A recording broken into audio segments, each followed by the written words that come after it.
이 법이 적용되는 한 부동산 시장의 변수는 지속적으로 시장에 영향을 미치게 될 거고요.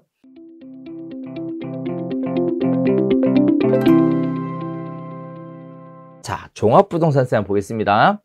과세기준일 6월 1일이죠. 국내에 소재한 재산세 과세 대상인 주택 및 토지를 유형별로 구분해서 인별로 합산한 결과 그 공시가격 합계액이 각 유형별로 공제금액을 초과하는 경우 그 초과분에 대하여 과세되는 세금을 의미합니다. 자, 그럼 볼게요. 자, 공제금액은요, 주택의 경우에는 6억 원, 1세대 1주택자의 경우에는 11억 원입니다. 이것도 종합합산, 별도합산 있고요. 자, 그다음에 법인은 주택분 종합부동산세 기본공제를 배제합니다. 6억 원 관련된 부분을 배제하겠다는 얘기죠. 자, 관련된 부분들이 쭉 이렇게 나와 있는데, 자, 이거 한번 봅시다. 여러분이 이제부터 생각하셔야 될 것들은 지금 현재 종합부동산세 세액 계산을 하는데 개인 계산으로 계산을 하게 되면 이런 형태로 계산을 하게 되어 있습니다. 개인이에요. 여기서 중요한 포인트는 공정시장 가액 비율입니다. 2022년 이후에는 100%가 적용이 돼요. 자, 이 얘기인 즉슨 여러분들이 올해 작년 종합부동산세보다 올해 종합부동산세가 훨씬 더 많이 나올 거란 얘기고요. 자, 이렇게 되면 이제부터 생각해 보셔야 될 건 뭐냐면, 자, 지금 현재 종합부동산세 공정시장 가액 비율을 급격하게 올리는 부분에 대해서 지금 여러 대선 후보들이 얘기를 하고 있어요. 어떻게 될지는 알 수 없습니다. 중요한 거는 낮추자는 얘기는 안 나오죠. 자, 그럼 여기서 중요한 포인트는 이거예요. 자, 물론 대선에 관련돼서 종합부동산세를 없애겠다라고 얘기하시는 이런 후보들도 예전에 잠깐 있었던 걸로 알고 있는데 그런 거 하나도 안 중요합니다. 나중에 1월 달에 우리 최상욱 씨 관련돼서 특강하잖아요. 네, 그때 자세하게 아실 수 있으실 것 같은데, 자, 어쨌든 여기서 중요한 건 뭐냐면 종합부동산세가 작년보다 올해 늘어날 것이다 라는 겁니다. 그럼 여기서 여러분들이 가지고 가셔야 될 포인트가 있습니다. 소득 수준이 원활하지 않으신 분, 특히 연세가 많으신 분들은 지금 현재 눈치 작전 하고 계시죠? 네, 3월 달에 대선이 끝나고 나면 뭔가 크게 바뀔 것이다. 거기에 따라서 좀 상황이 좋아질 것이다. 이렇게 예상하시는 분들도 굉장히 많이 계실 것으로 알고 있는데, 제가 여러분들에게 드리고 싶은 말씀은 대선 주자가 누가 당선이 되든 당선되자마자 뭔가 큰 변화가 있을 수 있기는 어렵다는 겁니다. 즉 6월 1일 날 과세는 된다라는 거예요.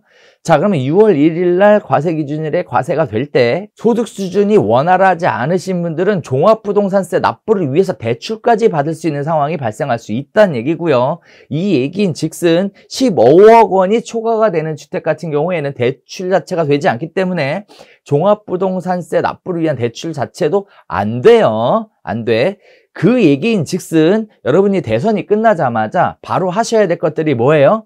그렇죠. 소득 수준이 원활하지 않으신 분들은 내년 6월 달에 부과될 보유세에 관련된 부분들을 미리미리 준비하시고 거기에 따라서 매도를 적극적으로 고민해 보셔야 한다. 이렇게 얘기하셔야 되고요. 더 나아가서는 증여에 관련된 부분들도 좋은 기회가 되실 수 있다라는 점 여러분들이 주택을 보유하고 있는 분들에게 적극적으로 알려주실 필요가 있습니다. 있어요. 자, 이러한 부분들을 통해서 여러분들이 좋은 매물을 확보하실 수도 있겠죠. 이거는 굉장히 좋은 거예요. 그죠? 일반 시청자분들께서 중개사가 저렇게 해서 가격을 조절하느냐 이렇게 생각하실 수도 있겠지만 아니죠. 6월 달에 종부세 폭탄 맞아서 뒷골 무너지는 것보다 미리 사전에 대처를 해서 이런 부분들에 대해 스트레스를 덜 받도록 팔 때 제대로 팔 수 있는 기회를 만들어 드리도록 해드리는 게 중개사 입장에서 고객들에게 도움을 드리는 거기 때문에 절대 문제될 게 없습니다. 자, 이런 부분들이 여러분들이 알고 계셔야 될 부분이에요. 자, 법인의 경우에는 더 심각하죠. 자, 법인의 경우에는 공제금액이 해당 없고요. 공정시장가액 비율은 동일하죠. 그래서 세율도 어마무시합니다. 자, 그래서 법인이 종부세 대상이 되게 되면 엄청나게 무시무시한 이러한 세금을 두들겨 맞을 수 있으므로 아주 주의하셔야 된다는 거예요. 주의하셔야 된다는 거. 그러면 과거에 우리 2018년부터 1인 법인 관련돼서 투자를 많이 하셨던 분들이 계실 수 있죠. 자, 이분들이 또다시 보유하고 있는 자산인 주택을 처분할 수 있는 기회가 역시 6월 이전에 발생할 수 있다라는 겁니다. 자, 지금 현재 시장 자체가 좋지 않은 상황이기 때문에요. 관련된 부분들을 법인 같은 경우에는 더더욱 서둘러 주셔야만 되지 않을까 싶습니다. 그렇다면 여러분들 지역에 다들 아시죠? 있으시잖아요. 지방에 이렇게 서울에서 와갖고 싹쓸이 해갖고 간 그런 분들 계시잖아요. 등기 딱 열람했는데 소유자가 법인이더라. 그러면 여러분 뭐 하셔야 돼요? 그분들한테 연락해서 종부세 관련돼서 사전에 대책을 만들어 주시는 게 좋지 않겠냐라는 부분과 함께 동시에 중개를 의뢰하시면 이 부분이 문제가 생기지 않도록 적극적으로 해결을 도와드리겠습니다. 이렇게 여러분이 포지션을 가지고 나서 주셔야 되는 부분들이에요. 자, 여기까지가 이제 법인에 관련된 종부세였습니다. 자, 이번에는 말 나온 김에 고가주택 관련된 부분 한번 정리해 볼게요. 자, 고가주택 같은 경우에는 종합부동산세 과세는 6억 기준으로 책정이 되죠. 다주택의 경우에는 종합부동산세가 6억 이상이면 종합부동산세 과세가 되고요. 자, 그 외에 9억에 따라서 과세가 되는 거, 11억에 대해서 달라지는 거, 12억에 대해서 달라지는 거, 15억에 대해서 달라지는 것들, 이렇게 금액별로 달라지는 내용들이 있으니까 관련된 내용들은 잘 기억하셨다가 관련된 부분들이 중개하는 데 있어서 영향을 받지 않게끔 잘 대처해 주시면 좋을 것 같습니다. 자, 여기까지가 고가주택 관련된 부분이고요. 자, 이번에 6월 달에 6월 1일이 되면 또 시작되는 게 있습니다. 바로 임대차 전월세 신고제가 시작이 되는데요. 자, 보시는 것처럼 신고 대상의 경우 이게 좀 어렵습니다. 내용을 좀 설명을 좀 드리면 관련된 내용들이 사실 다음 페이지에 나와 있거든요. 자, 지금 법은 시행이 됐어요. 시행이 됐고요. 이제 의무가 부과가 되는 게 올해 6월 1일부터 체결되는 갱신 또는 신규 임대차 계약에 대해서 신고하란 얘기예요. 신고하란 얘기. 자, 관련된 부분을 한번 설명을 해 드릴게요. 자, 일단 보겠습니다. 신고 대상은 전국이고요. 전국. 지금은 시범지역만 하죠. 지금 전국 할 수 있는데 과태료를 물지 않아요, 참. 자, 하실 수는 있어요. 자, 보증금 6천만 원 초과 또는 월차임 30만 원 초과 임대차 계약을 의미합니다. 보증금 6천만 원 초과 또는 월차임 30만 원 초과의 임대차 계약만을 의미해요. 자, 계약 당사자 인적사항, 임대 목적물 정보, 임대료 계약 기간 등의 계약 내용을 신고해야 되는데, 자, 여기 보면 신고를 할 때 공인중개사가 의무적으로 신고해야 되는 내용은 없어요. 없어요. 그래서 공인중개사가 하지 않아도 됩니다. 양 당사자가 신고하면 돼요. 그러나 양 당사자가 신고하는 경우에는 한쪽이 신고하고 한쪽이 인증을 하는 이런 형태로 신고가 진행이 되고요. 만약의 경우에 그렇지 않은 경우에는 일방이 대리권을 가지고 신고할 수 있지만 그런 경우에는 계약서가 첨부가 돼줘야 돼요. 자, 여기서 포인트는 이거예요. 공인중개사가 계약을 체결을 하면 어느 공인중개사가 계약을 체결했는지가 드러나게 되면 사실 여러 가지 공인중개사 하시는 분들에게 다양한 측면에서 압박이 들어올 수도 있겠지만 다행히 어느 중개사무소에서 계약 체결했는지는 신고하지 않아도 돼요. 그 항목에 빠져 있습니다. 자, 이 부분이 우리한테 포인트예요. 두 번째 포인트는 뭐냐면 임대인이나 임차인이 임대차 신고를 하셔야 되는데 만약의 경우에 중개를 했어요. 그렇다고 해서 양 당사자 보고 알아서 하라고 하면 이게 원활하게 되기가 쉽지 않죠. 거기에 따라서 뭐 해야 돼요? 대신 신고를 해줄 가능성도 있습니다. 따라서 공인중개사가 계약 체결하고 임대차를 신고를 하는 게 지금 의무사항은 아니지만 당연히 진행돼줘야 하는 일종의 서비스로 자리 잡을 가능성이 높습니다. 높아요. 그래서 일부 업체에서 그거를 대신 전월세 신고를 해주겠다. 이런 식의 서비스가 있으니까 가입해라. 돈을 내라. 이렇게 얘기하시는 경우들이 있는데, 지금 개인적으로 생각해 보면, 그런 부분들은 말이 안 되죠. 크게 어렵지 않습니다. 계약이 이렇게 많은 것도 아니고. 자, 그래서, 신고하시는 방법을 이제 여러분들이 잘 익혀두셔야 6월 1일부터 임대차 신고를 원활하게 하실 수 있으실 텐데요. 뭐 당장 급한 건 아니지만, 자, 계약 체결일로부터 30일 이내에 방문 또는 온라인 신고 가능합니다. 온라인으로 하면 됩니다. 자, 계약서 제출로 신고 가능하고요. 공인중개사가 대리로 신고할 수 있습니다. 그 얘기는 공인중개사에게 신고 의무가 없다는 겁니다. 과태료 있고요. 항목 나와 있습니다. 자, 어디서 하느냐? 부동산 거래관리 시스템, 즉 실거래가 신고하는 곳에 들어가 보면 네, 임대차 신고할 수 있는 항목이 만들어져 있어요. 자, 여기 보면 관련된 내용들이 나옵니다. 자, 신규 계약에 대해서 변경 신고, 해제 신고 관련된 부분들이 있어요. 여기서 포인트는 해제 신고입니다. 체결된 신고권의 임대 기간 개시 전 해제를 하게 되면 이 역시도 신고해줘야 한다는 거예요. 그 얘기는 즉슨 여러분들이 이제 6월 1일부터 계약 체결을 하게 되면 임대인들에게 관련된 부분에 대해서 반드시 고지를 해줘야 되고, 이런 부분들을 기억하기 어려우면 세입자가 이사 나가기 전에 우리 사무실로 전화하셔서 상의하시면 하셔야 될 것들이 무엇인지 알려드리겠다. 이렇게 하셔야 되는 거예요. 그러면 여러분들은 한번 거래한 임대차 임대인들의 지속적인 관리를 통해서 안정적인 중개원 매출이 나올 수 있게끔 만들어 줄 수 있다는 얘기입니다. 요게 기본적인 내용이에요. 자, 해제도 신고해야 된다는 겁니다. 자, 임대인, 임차인 모두 계약 체결일로부터 30일 내에 공동 신고하는데, 계약서를 제출하면 한 명만 신고해도 됩니다.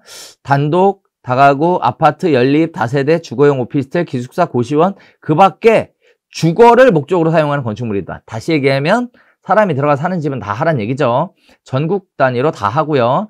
6천만 원, 월차임 30만 원을 초과하는 임대차 계약만 신고를 합니다. 과태료가 굉장히 크다. 여기까지 기억해 주시면 될 것 같아요. 자, 관련된 부분들에 대해서 뭐 Q&A도 나와 있고요. 내용들 나와 있습니다. 자, 다음에 보면 임대차 계약 신고서라는 게 존재를 해요. 만약에 여러분들이 서비스로 공인중개사 사무소에서 대신 신고하게 되는 경우에는 사실상 내가 중개했다라는 걸 티내는 거죠. 이렇게 되면 조금 곤란할 수 있어요. 그죠? 아시겠지만. 자, 이런 것들이 불편하거나 곤란할 수 있는 경우에는 주택임대차 계약 신고서, 얘를 준비하셨다가 여기에 계약서와 함께 여기에 내용을 잘 작성하셔서 네, 양쪽에 확인 다 받으시고 거기에 따라서 계약서 첨부하셔서 신고하시게끔 알려드리는 것도 좋은 방법이다. 저는 이렇게 말씀드리고 싶습니다.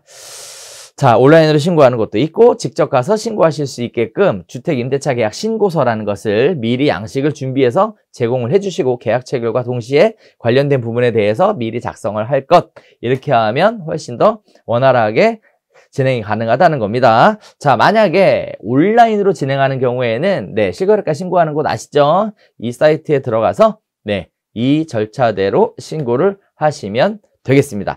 자, 이렇게 신고하게 되면 신고 필증이 나오게 되고요. 신고 필증이 나오면 확정 일자를 받은 것으로 간주하게 되기 때문에 사실 임차인들 입장에서는 사실 적극적으로 네, 해야 되는 부분이겠죠. 자, 여기까지가 6월 달에 이루어지는 거고요. 자, 7월 달에 건강보험 관련된 부분이 바뀌게 됩니다. 자, 실거주택 전세 대출금에 대해서는 건강보험료 산정을 제외하겠다라는 겁니다. 이 얘기 무슨 뜻이냐면, 전세 대출금은 대출이니까 재산이 아니죠. 재산이 아니기 때문에 건강보험료의 요율을 낮추는 거예요. 그 가액을 낮추는 거예요. 거기에 따라서 건강보험료가 줄겠죠.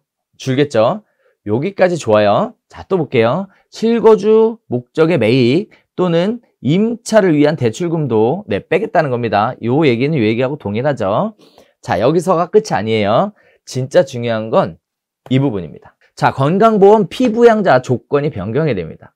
자, 지금 볼게요. 이게 무슨 뜻이냐면 이렇게 생각하시면 돼요. 내가 소속 공인중개사나 중개보조원이에요.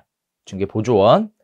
그런데 7월 이후에 소득이 2천만 원을 초과하게 되면 지역가입자로서 분리가 돼서 그동안에는 자식이나 남편 명의로 또는 배우자 명의로 건강보험 가입돼 있어서 직장 가입자로서의 혜택을 누렸다면 7월 이후에는 소득이 2천만 원을 초과하게 되면 지역가입자로 분리가 돼서 별도로 건강보험료를 납부하셔야 된다는 겁니다. 요렇게 되면 건강보험료가 무지하게 올라가요. 무지하게. 자, 거기에 따라서 여러분이 생각해 보셔야 될 포인트는 이거죠. 내가 소공이나 보조원이라면 2천만 원 이상 소득이 발생되면 지역가입자로 빠져나올 수 있다라는 거 생각하셔야 되고요. 두 번째는 소공이나 중개보조원을 두고 있는 경우 소득신고를 하면 빠져나가기 때문에 이러한 부분들을 어떻게 조율할 것이냐에 관련된 부분이 영향을 미치게 돼요. 여러분 잘 아시는 것처럼 그 노동기본법이라고 하죠. 거기에 따라서 피고용인의 경우 해야 되는 의무사항들이 있어요. 자, 이 의무사항들에 대한 것들을 어떻게 회피해 나갈 수 있는지가 사실상 중개업을 하는 데 있어서 중요한 관건이 되는데, 이러한 부분들이 협상을 하기에 굉장히 좋은 조건 중에 하나가 바로 이 피부양자 조건 변경에 대한 내용이 추가가 될 수 있다는 거예요. 굉장히 의미 있는 내용입니다. 중개업을 오픈 안 하신 분들한테는 잘 모르는 내용이겠지만 개업 공인중개사이신 분들에게는 다들 한 번쯤 들어보셨을 내용인 것 같아요. 자, 그렇게 되면 예상하는 보험료가 뭐 최소한 이 정도가 될 거예요. 자, 그래서 보험료가 굉장히 올라갈 수 있다는 점 참고하셔야 될 것 같습니다. 우리가 네오비는 매년 정기 세미나를 진행을 하죠. 그래서 올해도 여전히 그 동업과 고용과 관련된 정기 세미나가 진행이 될 텐데요. 관련된 부분들은 그 정기 세미나에서 자세히 다루도록 하겠습니다. 자, 그래서 지금 할 게 많죠. 뭐 사실 다들 아시는 것처럼 대선 이후에 부동산 시장이 어떻게 바뀌는지 궁금해 하시는 분들을 위해서 네오비에서는 1월 달에 최상욱 저자를 모시고 대선 이후에 부동산 시장과 공인중개사가 나가야 될 방향, 전망 이런 부분들을 특강을 하도록 되어 있죠. 자, 그다음에 또 부동산 중개 프로세스가 지금 실거래가 신고 뿐만 아니라 임대차 신고 관련된 부분들 때문에 지금 복잡하게 하나둘 끼어들고 있습니다. 뿐만 아니라 임대사업자 관련된 부분에 있어서 중개하는 것도 굉장히 까다로워졌어요.